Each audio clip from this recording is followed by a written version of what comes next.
Hello, my name is Jeff Ross, and I'm about to take the stage at the Bakersfield kickoff. Guys, this is going to be amazing. Thank you for coming. Ladies and gentlemen, Jeff Ross.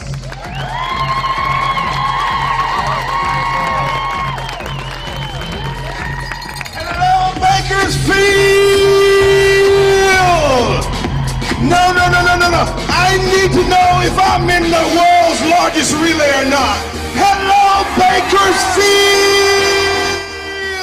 No, that's not good enough. I want to know if I am in the world's largest relay for life. Hello, Bakersfield! Yes! Thank you. And as I said, it is indeed an honor and privilege for me to be here with you today. Now, let me tell you, your reputation kind of precedes you. You're known all over the country, and much as you do not brag about yourself, I am sad to say that I am from South Atlantic Division. And I'm only sad because for the first time, you guys trumped us to become the #1 relay in the world. I can take that this year. Just beware. To all of you that don't know me, I introduce myself simply to you as, I am your family. I am your brother. I am your relayer. The Hall of Fame thing is an honorarium, but I'm like most of you. In my heart, through and through, I'm just a relayer. And some of you might want to know, why am I here? How did I get to this place? Well, no different than you. You're sitting in this stadium this morning because you have a story. And that story propelled or compelled you to be part of the Bakersfield relay. Same with me. Some years ago, coming from a very dysfunctional family, and I want you to know, and all you guys out there who probably won't say it publicly, but listen, we're behind a lake, a shopping plaza, no one will see you. If you're a mama's boy, raise your hand and go ahead and admit it in here. I'm a mama's boy. Hey, no shade here. I do everything that I do for relays simply because of my mother. Yes, I'm a mama's boy. And that woman was an amazing woman. And let me tell you, we were the poorest people probably in North Carolina, and I'm not ashamed to say that, but I want you to know, I had the best mother who instilled some of the greatest core values in me that makes me the man that I am today. And I watched that incredible woman. I watched her do things I really couldn't understand as a child. I didn't know what she was doing. I kind of just always watched her and noticed the things that she did. But one of the things I noticed was my mom was constantly trying to figure out how she was going to get something to eat for us. And I noticed that after she would fix food, she would go to the bedroom and she'd shut the door. I noticed that. And then it didn't hit me until I was about 11 years old that the reason my mom was doing that because she chose to feed her 3 children first. And if there was food left, she got it. Most of the time it wasn't, so my mom didn't eat. She was an amazing woman. I watched that same woman get pummeled day in and day out by a guy who called himself my father, and this guy was probably much larger than I am. He was about 6'3", he weighed about 250 pounds, and he was muscles and sinew from his head to his toes, and I watched him every day beat my mom, continuously. I watched her try to get away from the verbal abuse. I watched her try to avoid the physical abuse. And I never will forget the last time it was so bad, that he knocked her out and she was unconscious. And I got on my knees and I put her head in my lap and I was just praying, God, please let her wake up, please let her wake up, please let her wake up. And eventually she did. And so my mom then made a decision to tell that tyrant that he had to leave, walking or rolling. Folks, he chose to walk, and life is better at the Ross house. Wonderful. It's part of my story. It's made me who I am and the man that I am. And I'm here to tell you that it was amazing just to watch us. We were a dysfunctional family. Now I'm transitioning to finally being functional. In 1999, I had Christmas dinner for the first time with my family. Now that's crazy. Some of you might think that's kind of weird, but it's true.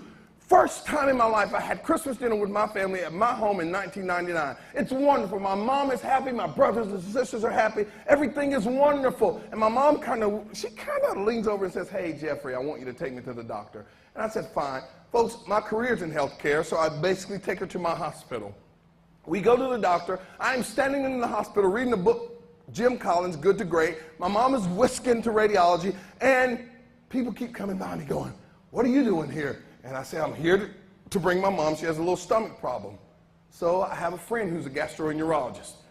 He says, why don't you bring your mom up the back? I will scope her, and then we can find out really what's wrong with her belly.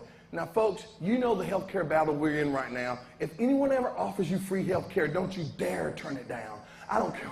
Don't you dare turn it down. And so I didn't. And so we whisked my mom up to the back, and we get her up to endoscopy, and Dr. Spragan scopes my mom.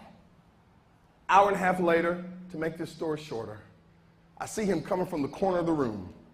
And this is a very passionate guy. This guy is amazing. He's always taking care of his patients. And he's getting closer to me, and I notice that this guy is crying. Now, I know he's a wonderful physician, so he's probably had a patient that expired, and he's trying to figure out how he's going to tell the family. But the closer he got to me, the more he was crying, absolutely sobbing. And so he walks in front of me with tears streaming down his eyes, and he says, Jeff, come in the room. So we go into my mom's room, and she's there a little groggy after the anesthesia. And he stands in front of me, he says this. He says, your mom has a stomach problem, but it's not what they think. He said, I'm so sorry to tell you, Jeff, but your mom has cancer. Now I'm standing there looking at him, and I'm thinking, this is crazy, because you got to remember, folks, we are now functional. We finally have a family. Everything is wonderful. Things are awesome. And the main point I forgot to tell you was, at the age of 11, I vowed I was going to protect my mom. No man would harm her. Nothing would harm her. And anything she needed, I would get it for her. But at this very moment, I was vulnerable because I couldn't. What am I going to do with cancer? I have no knowledge. Even though I work in healthcare, I have no knowledge. And don't you guys ever tell anybody in North Carolina that I said this. But really, when I was growing up, I didn't even think black people could get cancer. I thought it was a white people's disease. I really thought that, no, she cannot have cancer. But he said she does. And then he proceeds to tell us this. He said, Mildred, I am so sorry to tell you that it is in your stomach, which is why you're having the stomach problems. But it's just not there. That's the primary spot. But it's in your liver. It's in your pancreas. We think it's probably already in your ovaries. It's in your lungs. And I've been talking with Dr. Woodard, and there's nothing we can do about it. Now, folks, literally, I'm standing there, and my entire world is turning. My entire world is turning because this whole cancer thing has now crept into our lives to steal the happiness that we now have. And we are taking this happiness and we're swinging it, and we're really, really loving this. And now this cancer thing comes, and now I'm forced to do something about it, and I have no answers. I can't fix it. There's no amount of money that I can do or pay. There's nothing I can do. And so then he proceeds to say, well, I talked with Dr. Woodard. At the same time, Dr. Woodard walks in the room, and he is crying. And he proceeds to tell us, I think I know what this cancer is. He says, I think this cancer is a rare gastric cancer that was prevalent during the Japanese-American War. 4 or 5 people got it, 1 or 2 in the United States. And pretty much the epidemiologists think that this originated from eating raw fish. Now, folks, you're not going to believe this, but I literally, when he said that, they think it's come from eating raw fish, I literally said, she doesn't have it then because we're black. We fry everything. We don't ever eat raw food. We don't do stuff like that. So it's the truth, and I know you think I'm crazy, but it's true. I was grasping for straws, and Dr. Woodard was looking at me like I had something growing right here. But the truth is that the only thing I knew was that I couldn't do anything about it.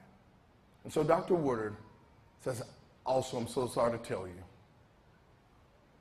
there are no treatments for this. There are no therapies for this. There's no medicine for this. We can't do surgery on this. So basically, there's nothing we can do.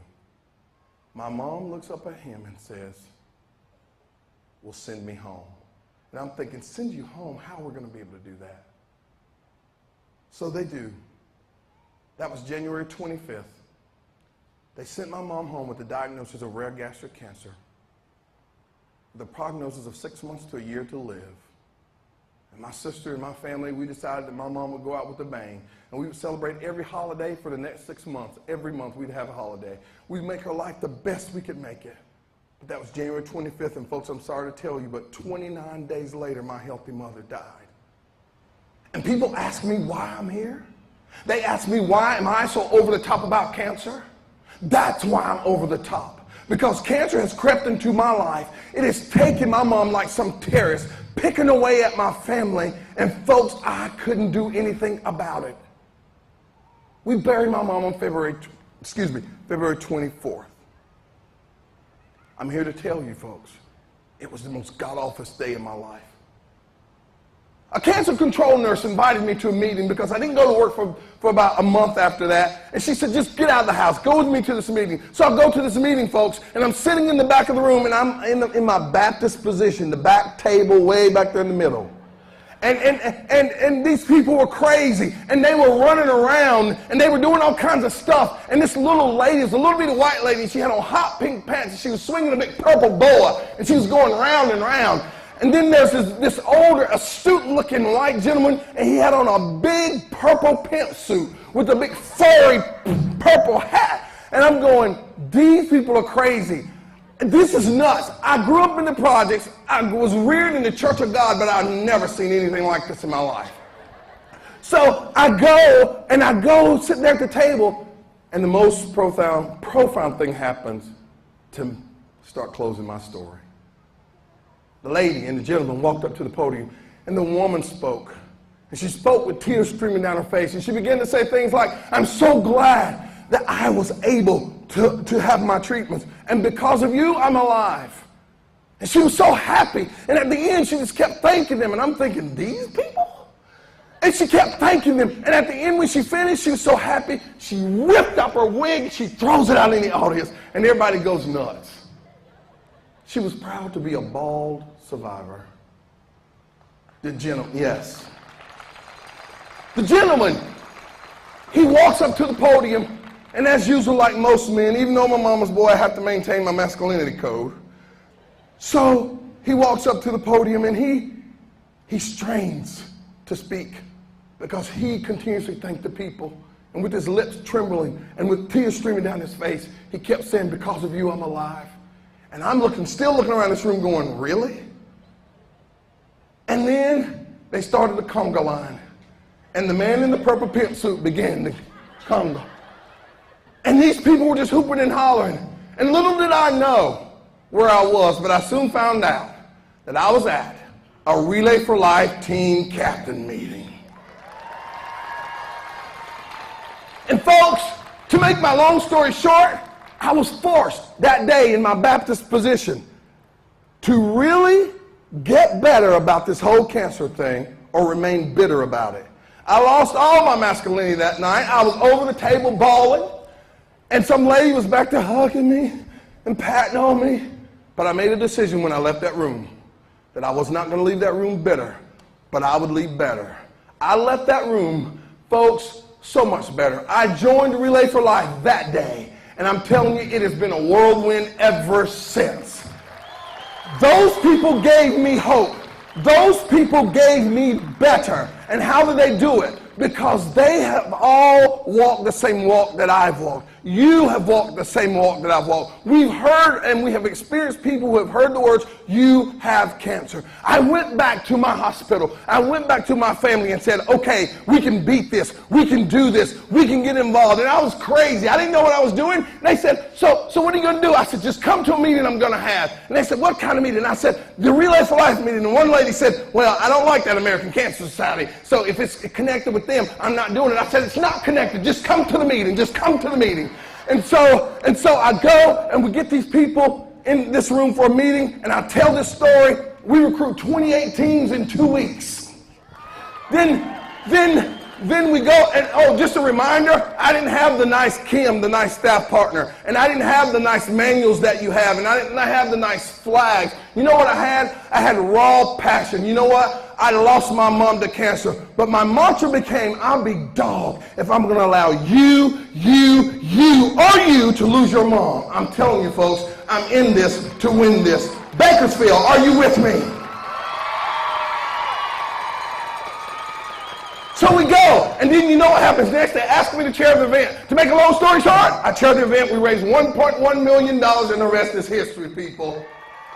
Relays for Life is changing lives. What I'm asking you to do is, we've got to think bigger. We've got to think better. We give hope, but I love the sign. You can hope or you can help. We've got to, yes. You've got to get more people involved. We've got to get more teams involved. Folks, you raised $2.2 million. Give yourself a hand. This is huge. Let me report to you. Let me report to you that you've got to turn it up. Why not? People can say, well, you're the biggest relay in the world. Well, guess what? We've got to turn it up. Why not? And it is because of people like you that we are saving more lives every day. Last year, John Seffer rolled out a goal. We are saving 350 lives a day. We want to raise the bar. We want to get to 1,000. I'm here to report to you, 365 days ago, we started at 350. Today, we're saving over 50 more lives, 400 lives a day because of you. Thank you, Bakersfield.